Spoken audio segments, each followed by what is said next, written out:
वाटूर नगरीमध्ये आपल्या सर्व मुस्लिम समाज, वाटूर व्यापारी महासंघ, गावातील सर्व प्रतिष्ठित नागरिक, ग्रामपंचायतचे सरपंच, उपसरपंच, सर्व सन्माननीय सदस्य या सर्वांच्या माध्यमातून आज आपल्या परतूर पोलीस स्टेशनला इस्लाम धर्माचे संस्थापक प्रेषित पैगंबर साहेब आणि टिपू सुलतानजी आणि इस्लाम धर्मावर एक सर्वात महत्त्वाची वाईट गोष्ट ही आहे की जो महाराष्ट्र हा पवित्र मातीमध्ये घडलेला रांगराम विचाराचा हा महाराष्ट्र आहे. सगळ्या जाती धर्माला सोबत घेऊन चालणारा हा महाराष्ट्र आहे आणि त्यातली त्यात क्रांतीची ज्योत पेटवणारा हा आपला मराठवाडा आहे. ज्या मुस्लिम समाजाच्या संस्थापकावर किंवा मोहम्मद प्रेषितांवर, टिपू सुलतानवर आणि इस्लाम धर्मावर काही नीच प्रवृत्तीच्या व्यक्तीनं चिंतोडे उचलण्याचं काम या ठिकाणी केलेलं आहे. ही प्रवृत्ती दुर्दैवानं आपल्या मराठवाड्यातली आहे. मराठवाडीची माती ही पवित्र साधू संतांच्या विचारानं पवित्र झालेली माती आहे. संत ज्ञानेश्वराचा जन्म असेल, संत एकनाथाचा जन्म असेल, मुक्ताईचा जन्म असेल, सोपन काकाचा जन्म असेल किंवा माझ्या नामदेव महाराजांचा जन्म असेल की ज्यांनी मराठवाड्यापासून तर पंजाबपर्यंत, काश्मीरपर्यंत ज्यांनी भगव्या हिंदू धर्माची पताका त्या ठिकाणी खांद्यावर घेतली आणि सर्व बहुजनांना, सर्व जनतेला या ठिकाणी एकत्र आणण्याचं काम या साधू संतांनी केलं. त्या पवित्र मातीमध्ये हा पापी माणूस या मराठवाड्यामध्ये जन्माला. आपण एवढे मोठे नाहीत की कुठल्या धर्मावर बोलू, आपण एवढे मोठे नाहीत की कुणाच्या जातीवर आपण शिंतोडी ओढू, आपण एवढे मोठे नाहीत की कोणत्या माणसाचं चारित्र्य हनन करू. अशी ही जी अवलाद जन्माला येते ना, ही शेजारच्या काकाला पप्पा म्हणणारी अवलाद असती. म्हणून ही इतर धर्माच्यावर, इतर जाती धर्मावर ही बोट ठेवून चालत असते. म्हणून आज जो आपल्या या ठिकाणचा वाटूरचा सर्व समाज आहे हा शांततेने चालणारा समाज आहे, गुन्ह्या गोविंदाने राहणारा समाज आहे. साहेब, आमच्या वाटूर परिसरामध्ये एकमेकाच्या सुखदुःखामध्ये आम्ही सहभागी होणारे लोक आहोत. जर समोर त्याला ठेस लागली तर डोळ्यात पाणी येणारा समोरचा व्यक्ती असतो. हे आमच्या वाटूरची ही आतापर्यंतची प्रेरणा आहे. म्हणून आज एक आनंदानं शांततेच्या वातावरणामध्ये आपण या ठिकाणी पोलीस निरीक्षक साहेबांना या ठिकाणी आपण निवेदन देत आहोत. परंतु आमची या ठिकाणी आपल्याला एकच मागणी आहे, आपण शासन दरबारी पाठपुरावा करून आमच्या सर्व मुस्लिम समाजाच्या आणि गावकऱ्यांच्या भावना लक्षात घेऊन तुम्ही या आरोपीला कठोरातलं कठोर शासन झालं पाहिजे आणि अशा नीच प्रवृत्तीच्या व्यक्ती या महाराष्ट्रामध्ये पुन्हा उदयास येता कामा नये. कारण येणारा काळ हा धोक्याचा काळ आहे, निवडणुकीचा काळ आहे. जाती जातीमध्ये, धर्माधर्मामध्ये भांडणं लावण्याचा हा काम आहे. म्हणून आम्ही आपण सतर्क नागरिक आहोत. आपण एकमेकाच्या प्रेमामध्ये राहणारे माणसं आहोत. तुमचा व्यवहार आमच्याशी निगडीत आहे, आमचा व्यवहार तुमच्याशी निगडीत आहे. प्रत्येक जण एकमेकाच्या प्रेमामध्ये आणि कौटुंबिक संबंधामध्ये या ठिकाणी कुठेतरी गुंतलेला आहे. आपले संबंध खराब होता कामा नये. आपल्या गावची शांतता, आपल्या गावची लोकप्रियता, आपल्या गावची एकात्मता, राष्ट्रीयत्व ही कायम राहिली पाहिजे. यासाठी कुणीही व्हॉट्सअप आणि फेसबुकचा दुरुपयोग या ठिकाणी करू नये. एखाद्यानं त्या धर्माबद्दल टाकलं म्हणून दुसऱ्यानं त्या धर्माबद्दल टाकू नये. फक्त आपण एवढी ध्यानात गोष्ट ठेवायची, जो माणूस सूर्यावर थुंकण्याचा प्रयत्न करतो, छत्रपती शिवाजी महाराज असतील, मोहम्मद पैगंबर असतील, टिपू सुलतान असतील, जगद्गुरु तुकाराम महाराज असतील, अशा महापुरुषावर जो व्यक्ती थुकतो ही नीच प्रवृत्तीची अवलाद एवढी ध्यानात ठेवायचं आणि अशा लोकांना प्रोत्साहन द्यायचं नाही, त्याचा स्टेटस ठेवायचं नाही, त्याच्याबद्दल कमेंट करायची नाही. जर आपण कमेंट केली नाही, त्याचा निषेध केला नाही तर ही प्रवृत्ती फैलणार नाही. म्हणून खोट्या गोष्टीला खत पाणी देऊ नका. रात्र वैरायची जसं म्हणतात तसं दिवस वैरायचे आहेत. म्हणून येणाऱ्या वातावरणामध्ये आपल्यापासून काही उद्रेक होईल आणि आपली लेकरं बाळ जलामध्ये जातील, याच्यासाठी प्रत्येकाने या ठिकाणी शांततेची भूमिका घ्या. सर्व समाज तुमच्या सोबत आहेत, आम्ही तुमच्या सोबत आहोत. ज्या ठिकाणी आपल्याला पुन्हा दुसरं काही करायचं असेल तर आपण शांततेच्या मार्गातून शासन दरबारी जाऊन, जर आरोपीला या ठिकाणी शिक्षा झाली नाही, त्याला अटक झाली नाही आणि याच्या पाठीमागचा सूत्रधार शोधून जर काढला नाही तर याच्यापेक्षाही मोठं आंदोलन तुमच्या खांद्याला खांदा लावून आम्ही या ठिकाणी करू असा शब्द देतो आणि साहेबांना विनंती करतो की तात्काळ या आरोपीला अटक करून याच्या पाठीमागचा सूत्रधार कोण आहे.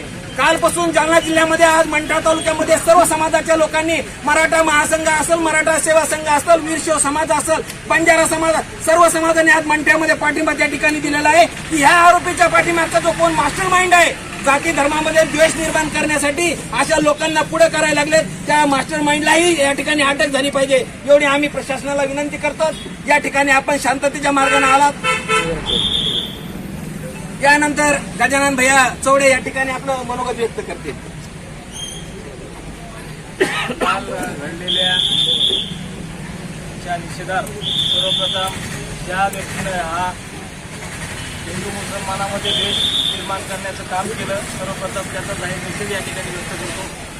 आणि मी तुम्हाला एकच सांगन बांधवांनो, भावांनो, मुस्लिम समाजमधून ज्यावेळेस आम्ही खेड्यापाड्यात असतो, ज्यावेळेस आम्ही पुण्या गोविंदाने राहत असतो, पण कोणतरी येतं आणि धर्मात द्वेष निर्माण करण्याचं काम करतं. कारण बांधवांनो, तुम्ही एक लक्षात घ्या, आता निवडणुका जवळ आलेल्या आहेत आणि निवडणुका जवळ आल्यामुळं कोणी हरामखोर म्हणत असतील हिंदू खतरे में, कोणी म्हणत असतील मुसलमान खतरे में, पण बांधवांना एक लक्षात घ्या की या हरामखोरांच्या खुर्च्या खतरे में आहेत. त्याच्यामुळे तुमच्या आमच्या द्वेष पसरवण्याचं काम केलं. आणि ज्या वेळेस आम्ही ग्रामीण भागात काम करत असताना, आता सध्या अकुबाई एवढा चांगला मेसेज गेलेला आहे, मराठा क्रांती मोर्चाच्या माध्यमातून आता मोर्चे निघायला लागलेले. त्यावेळेस आमचा समाज हा म्हणायला लागलेला आहे की मराठा क्रांती मोर्चाच्या 58 ज्यावेळेस मोर्चे काढले होते, त्यावेळेस हाच मुस्लिम समाज आम्हाला पाणी वाटण्याचं काम त्या ठिकाणी मोठ्या लहान भावाची भूमिका त्या ठिकाणी पार पाडत होता. अनेकांनी त्या ठिकाणी आम्हाला पाठिंबा देखील दिलेला आहे. त्यामुळे साहेबांना विनंती आहे की अशा माजुरड्या लोकांना अजिबात त्यांचं काळजी करू नका, यांना कडक ते कडक शासन त्या ठिकाणी झालं पाहिजे. आणि अशी घटना पुन्हा घडता कामा नये.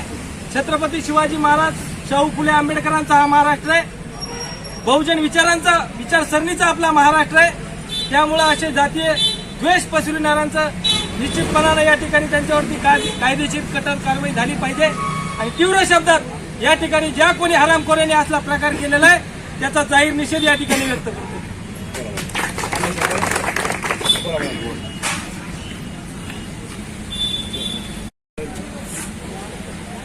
जो जातीयवाद पसरवण्याचा जो मेसेज टाकण्यात आला पहिल्यांदा त्या आपल्या वाटून नगरीच्या वतीनं, त्या मेसेजचं आपण निषेध करत आहोत. हा समाजात तेढ निर्माण करणारा, जातीवाद पेटवणारे जे मेसेज आहेत, आपण सर्वांनी ध्यानात घेतले पाहिजे की असे मेसेज फॉरवर्ड करायचे नाही. आपल्याला जर लक्षात आले तर आपण तिथंच ते डिलीट मारायचे. भविष्यात येणाऱ्या काही काळामध्ये निवडणुका होणार आहेत, या निवडणुकीच्या माध्यमातून हे असे मेसेज पाठवणं आणि समाजात तेढ निर्माण करून जातीवाद वाढवणं हाच त्यांचा एक मूळ उद्देश असतो. आणि त्या मुलाच्या पाठीमागं जसं चौडे साहेबांनी लक्ष्मण भाईला सांगितलं की तू मास्टर माइंड कोण आहे, हा सगळ्यात मोठा त्याच्या पाठीमागचा जो मास्टर माइंड आहे तो प्रशासनानं शोधून काढला पाहिजे आणि त्याला ठेचून नीट केलं पाहिजे. आता काल याच्या अगोदर आपल्या इथं वैद वडगावला वैद्य आहे, मदन वैद्य. या मदन वैद्यच्या नावावर साहेब फेक अकाउंट काढलं आपल्या पवारनं आणि त्यानं धनचोद आंबेडकर हा मेसेज टाकला.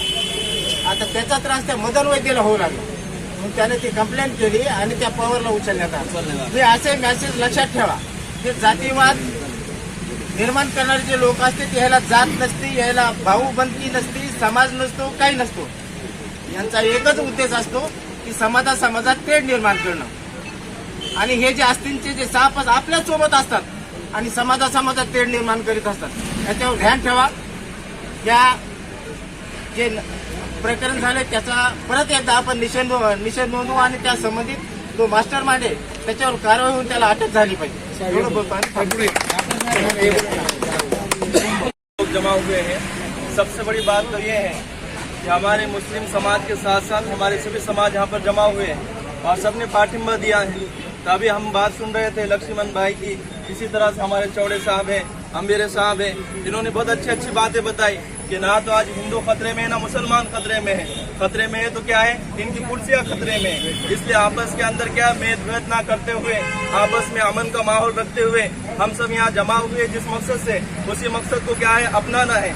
क्योंकि आप सल्लल्लाहु अलैहि वसल्लम परफेक्ट मोहम्मद सल्लल्लाहु अलैहि वसल्लम जो है, तो हमारे नजदीक क्या है, हमारी जान और हमारी शान सबसे बढ़कर क्या उनकी शान है.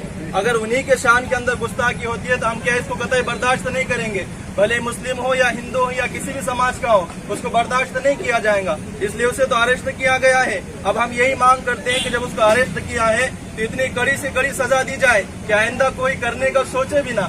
अगरचे उसको सजा दी जाएंगी तो कोई करने से पहले क्या 100 बार सोचेगा कि ऐसी पोस्ट हम आगे भेजे या क्या करें. इसलिए हम मांग करते हैं कि उसे अरेस्ट तो किया गया है मगर उसे ज्यादा से ज्यादा क्या है सख्त सजा दी जाए, ताकि क्या है आने वाले लोगों की मैसेज चला जाए कि अगर हम क्या आज गलत करेंगे तो वैसी सजा हमें भुगतना पड़ेगी. बस इसके बाद मैं बहुत से निवेदन करता हूँ कि थोड़ी बात करें।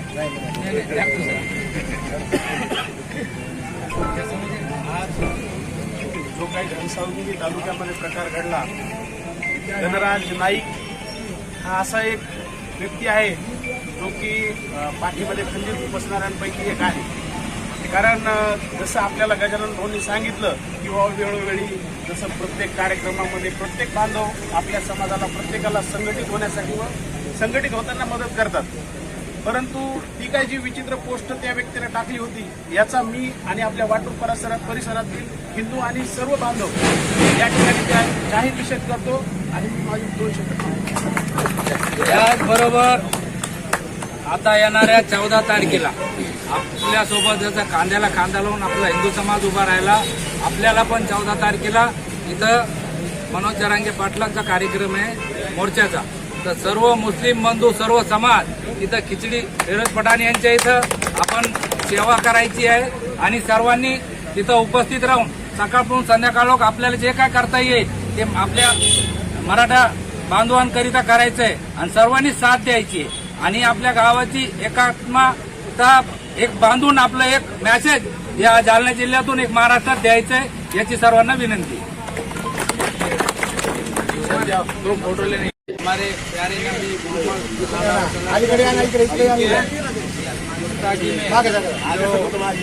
बंदे ने पोस्ट किया था फेसबुक पे, इस सिलसिले से आज यहाँ पूरे वाटरू गांव के सर्व जाति धर्म की तरफ से अपन यहाँ इकट्ठा हुए हैं और इसी तरह अपन इस बात का निषेध करते हुए आज पीआई साहब उनके सर और पूरे गांव के सरपंच पूरी ग्राम पंचायत अपने पूरे यहाँ के मुसलमान अपने भाई बिरादरी उनकी तरफ से अपन ये निषेध व्यापारी पूरे ऑल समाज की तरफ से अपन ये जानिब से ये प्रोग्राम रखा गया है और इसी की जानिब से आगे बात करेंगे लक्ष्मण सिंह। हेलो